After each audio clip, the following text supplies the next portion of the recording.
जमुरिया विधानसभा अंतर्गत चिचुड़िया पंचायत के बगदीहा गांव में अजय नदी के किनारे शिवलिंग मिलने से लोगों को काफी उत्साह देखा जा रहा है। फिलहाल शिवलिंग को नदी से निकालकर और गांव में लाकर रखा गया है। इसे देखने के लिए बड़ी संख्या में शिव भक्त यहां आ रहे हैं। अब जबकि दुर्गा पूजा को ज्यादा दिन नहीं है, ऐसे में शिवलिंग का पाया जाना गांव के लोगों के लिए एक अलग ही उत्साह का संचार कर रहा है। गांव के लोग बगदीहा हाई स्कूल पाड़ा इलाके में आ रहे हैं ताकि शिवलिंग के दर्शन हो सके। घटना के बाद बगदीहा हाई स्कूल पाड़ा इलाके में लोगों की भारी भीड़ देखी गई है, जो शिवलिंग के दर्शन करने पहुंचे। यहाँ घटना को लेकर पूरे क्षेत्र में लोगों के बीच उत्साह का माहौल देखा जा रहा है।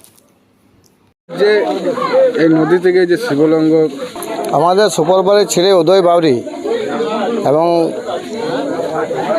ওরা কয়েকজন মিলে গামছা দিয়ে পরে শিবলিঙ্গটাকে উঠাচ্ছে আমাদের নদীর কিনারা থেকে।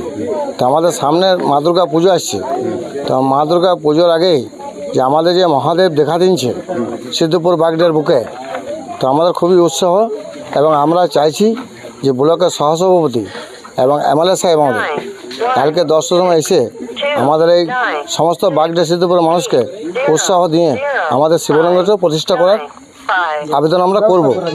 অদ্ভুত ঘটনা তো, ঘটনা আমাদের এই লাইফে এই ঘটনা নাই, এই প্রথমবার ঘটনা। এই ঘটনা থেকে আমাদের বাগডে সিদ্ধপুরের মানুষ খুবই উত্তেজিত, মানে খুবই ভালো, মানে সবাই খুব উৎসাহ। আমাদের বাগডে সিদ্ধপুরের মানুষ খুবই উৎসাহ। এর আগে কি এখানে আপনাদের যে মন্দির আছে, শিব মন্দির আমাদের আছে, কিন্তু আজকে আমাদের নদীর কিনারে আমাদের শিব আছে, কিন্তু আমাদের শিব আবার যে নদীর কিনারা থেকে পাওয়া গেছে বাগডি সিদ্ধপুর থেকে, আমাদের ছেলেরা যে বাগডি সিদ্ধপুর থেকে নিয়ে এসছে বাগডি গ্রামকে, আমাদের গ্রামকে, তো আমরা খুবই মানুষ উত্তেজিত, মানুষ খুবই আনন্দিত। এই যে শিবলিঙ্গ পেয়েছেন, শিবলিঙ্গকে নিয়ে আগামী দিনে কি পরিকল্পনা রয়েছে আপনাদের? আমাদের পরিকল্পনা বলতে আমরা তো সবই গরিব মানুষ, আমাদের তো মজুর পাড়ার মানুষ সব নিয়ে এসছে। হ্যাঁ, এবার আমাদের যে সরকার রয়েছে, মমতা ব্যানার্জি সরকার, মমতা ব্যানার্জি এমএলএ এবং দীনেশ চক্রবর্তী সহসভাপতি, এবারে তারা যদি উদ্যোগ দেয় তাহলে আমরা আশা করছি আমরা বাগডি সিদ্ধপুরের মানুষ খুবই উপকৃত হব শিবলিঙ্গ প্রতিষ্ঠা হলে।